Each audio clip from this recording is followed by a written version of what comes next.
Cash Patel thought he could diminish Congresswoman Jasmine Crockett's legal expertise with a smirk and a microphone. What she said in return made the entire hearing room fall silent. The shift in the air was almost physical. You could feel it before a single word was spoken. It was Thursday, just past 2 o'clock. Capitol Hill. The hearing room was packed, not for the topic in national security communication breakdowns sounded dry and but because everyone knew tension doesn't live on paper. It breathes in the pauses between words. At the witness table, Cash Patel lounged like someone auditioning for authority. His tie slightly loosened, posture confident. He looked like a man expecting to dominate the afternoon. Rumors floated that he brought something, maybe a dossier, maybe just that well-practiced smirk, but whatever it was, he carried it like the day belonged to him. Crockett didn't posture. She didn't have to. Her presence entered the room before she did. Calm, composed, hair in a clean bun, her eyes moved only between the binder in front of her and the speaker at the mic. She hadn't looked at Patel once. Then came the remark. "Well," Patel said into the mic, tone laced with casual arrogance, "I think the Congresswoman may be misunderstanding the nature of intelligence briefings." That's understandable. The legal field is quite different from actual security operations. He smiled as if he'd just clarified a harmless point. He hadn't. The room shifted. Someone in the third row blinked hard. A low cough in the gallery. No gasps. But silence doesn't need volume to shake a room. Crockett didn't flinch. She reached for her pen, underlined one word in her notes, and set it back down. Her hands were steady. Her posture didn't change, but now every eye was on her. The chairman cleared his throat. "Let's keep remarks respectful." Patel raised both hands slightly. "Of course, I'm simply saying this committee might benefit more from individuals with real-world defense experience, rather than those who've only interpreted it from a courtroom." There it was. The implication hung in the air. You don't belong here. Still, Crockett didn't speak. Not yet. Across the room, an intern named Darnell clenched his notepad tighter. His mother used to tell him, "Black women don't raise their voices unless they want the noise to drown out the truth." Then, "Mr. Chairman," Crockett said, her voice steady, "I will reserve my time here until Mr. Patel finishes making assumptions about things he doesn't understand." A cough, maybe a stifled laugh, maybe just release a breath held too long. Patel wasn't done, but Crockett was just getting started. He leaned in, pretending to review his notes. "What I meant, of course," he said, the smile faltering slightly, "is that legal training, while useful in theory, doesn't necessarily prepare someone for the real-world implications of counter-terror operations. I'm not questioning the Congresswoman's intelligence here, only her experience." Dressed like clarification, delivered like a slap, Crockett flipped her folder open to a tab labeled Ops 2021. Still silent. Even Rep. Glenn Franklina, who had little love for her politics, sat forward slightly. He'd seen this before. A man with too much ego playing chess without realizing the queen was already behind him. The chairman looked to her. "Congresswoman Crockett, do you have questions?" That's when she looked up. No smirk, no smile, just precision. "Mr. Patel," she began, calm but firm, "are you suggesting that federal law does not recognize legal expertise as foundational to understanding national policy?"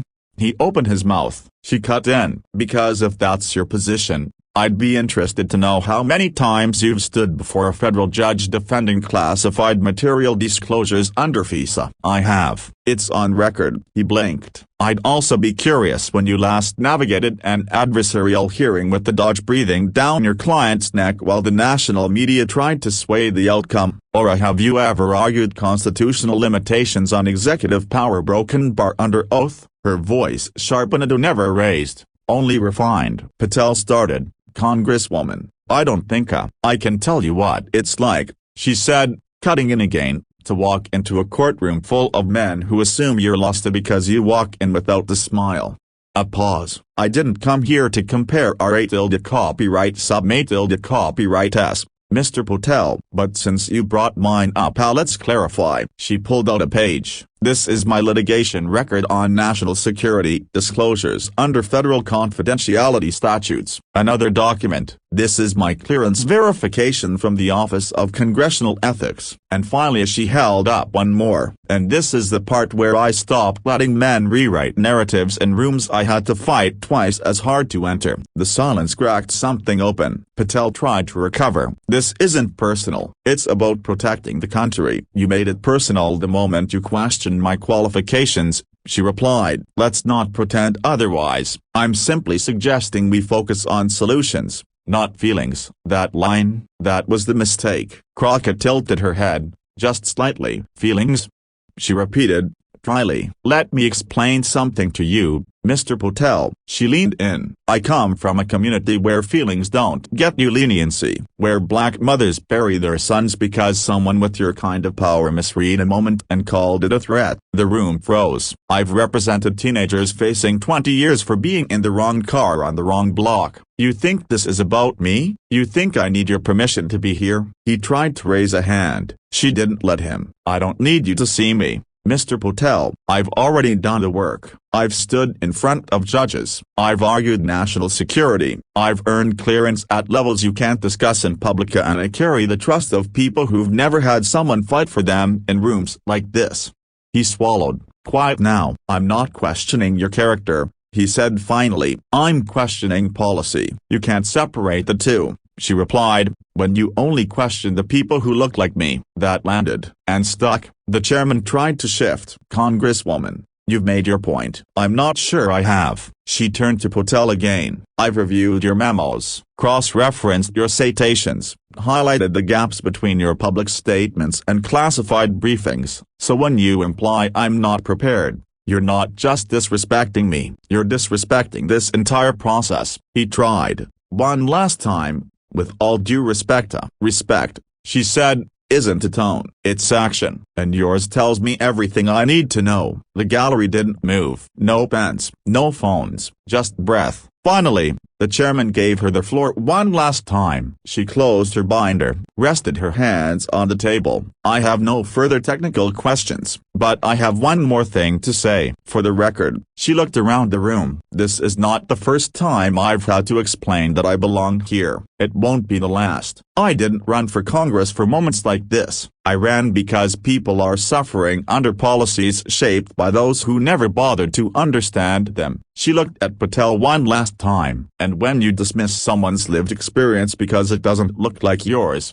that's not oversight, that's arrogance. The room sat in it, and Jasmine Crockett led it. The chairman gabbled softly, trying to bring the hearing back to neutral ground. But there was no neutral anymore. Not after that. Cash Patel leaned back in his chair, shoulders no longer squared. His hands fidgeted with the edges of his printed charts. He didn't look at Crockett, not directly. Not anymore. A representative from Arizona began a line of dry questions about interagency communication protocols, but no one in the gallery was listening. Not really. Everyone was still processing what had just happened. Crockett had taken a moment meant to undermine her and turned it into something else, yes, something rooted and unshakable. Backstage, a producer from MSNBC whispered into a headset, "Clip that, send it to graphics, we'll lead with it at 7. On Twitter, Crockett's name was already trending, not because she yelled, not because she humiliated him, but because she didn't need to. She dismantled a power play without raising her voice, and everyone felt it. In the hearing room, Crockett sat back, not smug, not finished, but firm. She knew what she'd done, knew it would ripple far beyond the chamber. Cash Patel tried to recover. For the record, he said, his voice quieter than before, I respect the Congresswoman's accomplishments, and my earlier comments were not intended to dismiss her legal expertise.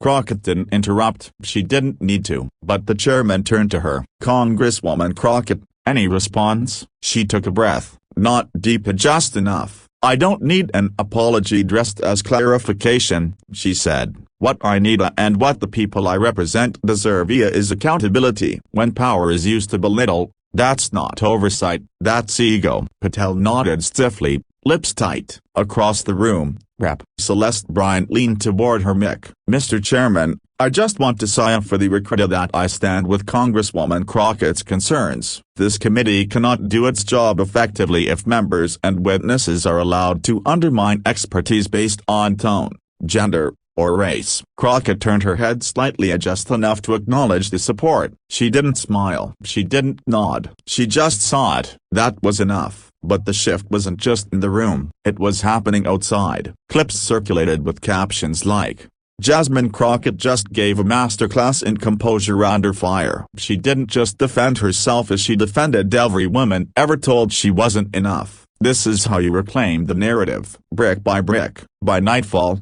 the moment had gone viral. One clip showed Patel smirking before his first dig. The second clip, Crockett calmly listing her national security litigation credentials. Then silence. Then truth. Then power. CNN played it side by side with the flashback of a 2019 exchange Patel had with a former Democratic Rep where he pulled a similar stunt, but walked away untouched. This time, he hadn't. This time, he'd run straight into someone who didn't blink. Meanwhile, staffers at the Department of Justice, the Pentagon, and beyond people who usually roll their eyes at Hill theatrics as shared the video privately, sent around in group chats, labeled with one-word texts. Phew. Watch. Damn. The next morning, Crockett walked into her office like it was any other Friday. Coffee in hand. "Here up, calm." An aide rushed to her with the printed schedule. "You've got 5 interviews requested already." CNN, MSNBC, ABC, even BBC. "They all want to talk about yesterday." She nodded, but didn't answer right away. The aide hesitated. "Do you want to prepare a statement?" She looked up from her notes. They saw it. They heard it. "What else is there to say?" The aide smiled. "I'll clear your morning." Meanwhile, Cash Patel's office issued a 2-sentence statement to the press. "Mr. Patel has the utmost respect for Congresswoman Crockett and regrets any misinterpretation of his remarks. He remains committed to national security above all." It didn't land. By then, the narrative had moved on and it wasn't his to control. Back on Capitol Hill, a reporter caught up with Crockett outside her office. "Congresswoman, quick question. Was your response yesterday planned?" She paused for a moment, looked at the reporter. "No," she said. "It was earned." Then she turned and walked into the chamber for another hearing, this one on healthcare infrastructure. Because the fight never really ends, but every now and then, someone makes it stop just long enough to remind people that dignity doesn't ask permission. It just walks in the room, and doesn't leave.